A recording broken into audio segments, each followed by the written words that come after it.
Hello everyone, welcome to my YouTube channel. कैसे हैं आप सब? आई होप आप सब बहुत अच्छे होंगे और आपकी प्रिपरेशन भी बहुत अच्छी चल रही होगी। तो चलिए मैं फिर से आज एक और वन लाइनर का सेशन लेकर आ गई हूँ और यहाँ हम करने वाले क्लास 7th का एसिड बेसिस एंड न्यूट्रल, ये जो न्यू एनसीईआरटी है उस चैप्टर का जो है मैं वन लाइनर लेकर आई हूँ। तो बिना टाइम को वेस्ट किए हुए हम क्लास को स्टार्ट करते हैं। और फिर भी मैं एक बार दोबारा से बोल दूं, सीटेट पेपर 2 की जो भी प्रिपरेशन कर रहे हैं साइंस के लिए, उनके लिए ये रामबाण है। पूरी एनसीईआरटी रीड करने की कोई जरूरत नहीं है, क्योंकि मैंने हर पेज के एक एक पॉइंट को क्या किया यहाँ पे मेंशन किया है, जो कि इम्पोर्टेंट है और जहां से जो क्वेश्चन है वो बन सकते हैं। मैं ऐसा क्यों बोल रही हूँ, क्योंकि मैं ऑलरेडी सीटेट क्लियर कर चुकी हूँ, पेपर 1 और पेपर 2, और ऑब्वियसली मैं खुद भी प्रिपरेशन कर रही हूँ एग्जाम्स की, तो मुझे पता है कि पैटर्न कैसे आता है और कहाँ से आएगा।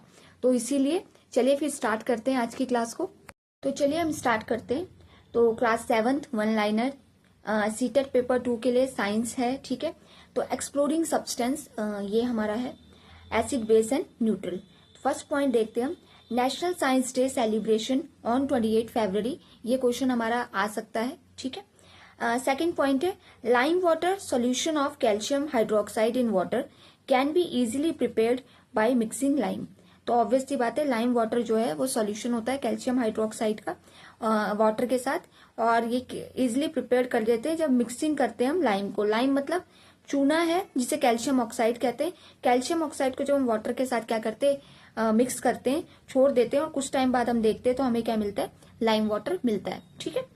थर्ड पॉइंट है, litmus is a natural substance obtain from lichen.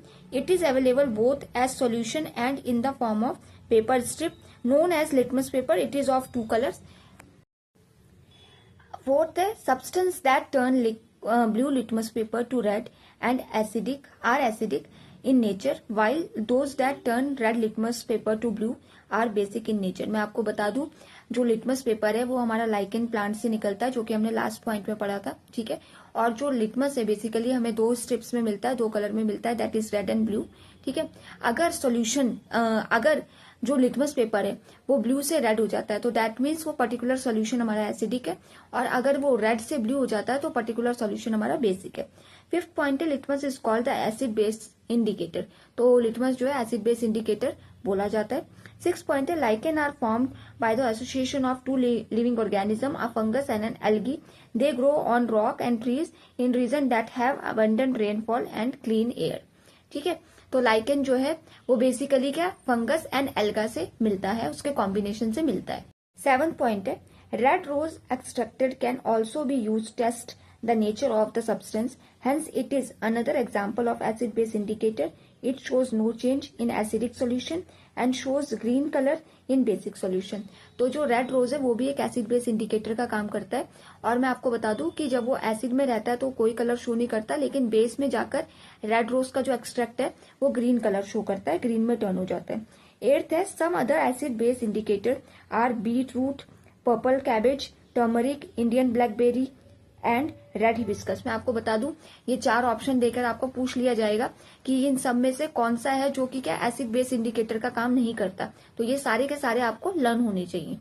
Next देखते हैं, ninth point, hydrangea is a plant that grows in cooler climate in the Himalayan region and the north eastern region state. It grows flower of different colour depending on the nature of soil. तो basically ये जो hydrangea plant है ये अपने colour show करता है, colour अलग अलग कलर में क्या है ये ग्रो करता है according to the nature of soil. अगर सॉइल क्या है, एसिड है, ठीक है, एसिड सॉइल क्या प्रोड्यूस करती है, ब्लू कलर का हाइड्रेंजिया फ्लावर। और जो बेसिक सॉइल होगी तो वहां वो पिंक या रेड कलर का फ्लावर जो है वो ग्रो करती है। तो इससे हमें पता चल सकता है कि एसिड एंड बेस है। 10th point है, turmeric paper can be used to test basic substance. However, it can't differentiate between acid and neutral substance because in basic turmeric can turn into brownish red. तो आपको पता है कि जो turmeric है वो एसिड में और न्यूट्रल में कोई कलर शो नहीं करता, बट बेस में वो ब्राउनिश रेड हो जाता है।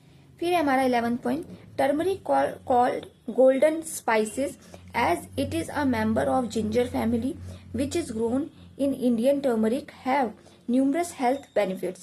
12th point है, some substance whose odor changes in an acid or basic medium, they are called olfactory indicator. तो olfactory indicator से बोलते हैं जब एसिड और बेस सॉल्यूशन में ये अपना कलर।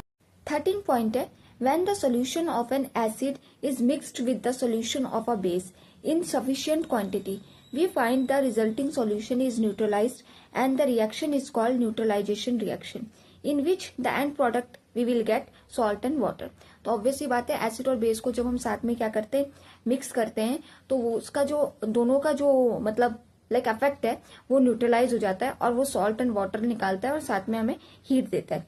14 पॉइंट है, when an ant bite, it inject an acidic liquid formic acid into the skin. The effect of the acid can be neutralized by the rubbing moist baking soda which is base. और यहाँ पे एक example भी दिया neutralisation reaction का कि जो एंट की बाइट है उसको अगर हमें क्या करना है, फॉर्मिक एसिड को अगर हमें पैसिफाई करना है, अगर हमें न्यूट्रलाइज करना है तो हम उसमें क्या बेकिंग सोडा रब कर देते हैं, जिसकी वजह से वहां जो है पेन जो है कम हो जाता है, न्यूट्रलाइज हो जाता है। तो नेक्स्ट है हमारा, when the soil is too acidic, the plant do not grow well. It can be treated with the lime which is base. तो सिंपल सी बात है, अगर जो लाइम है अगर कोई भी सॉइल है वो एसिडिक इन नेचर है तो वहां अच्छे से प्लांट ग्रो नहीं होगा। तो उसके एसिडिक नेचर को चेंज करने के लिए हम क्या करते हैं, उसे न्यूट्रलाइज करते हैं और न्यूट्रलाइज करने के लिए हम बेस का यूज करते हैं और वो बेस हमारा क्या होता है, वो बेस होता है हमारा लाइम। उसके बाद 16 पॉइंट है, if the soil is basic, organic matter like manure and compost leaves are added to it. Organic matter releases acidic and neutralize the basic nature of the soil. तो simple सी बात है कि जो हमारा और अगर कोई बेसिक नेचर में है जो सॉइल है तो उसको एसिडिक करने के लिए, थोड़ा सा न्यूट्रलाइज करने के लिए हम ऑर्गेनिक मैटर का यूज करते हैं, क्योंकि ऑर्गेनिक मैटर क्या है, एसिडिक नेचर क्या है शो करते हैं, जिससे कि क्या है जो सॉइल है वो न्यूट्रलाइज हो जाती है और प्लांट अच्छे से ग्रो हो पाता है।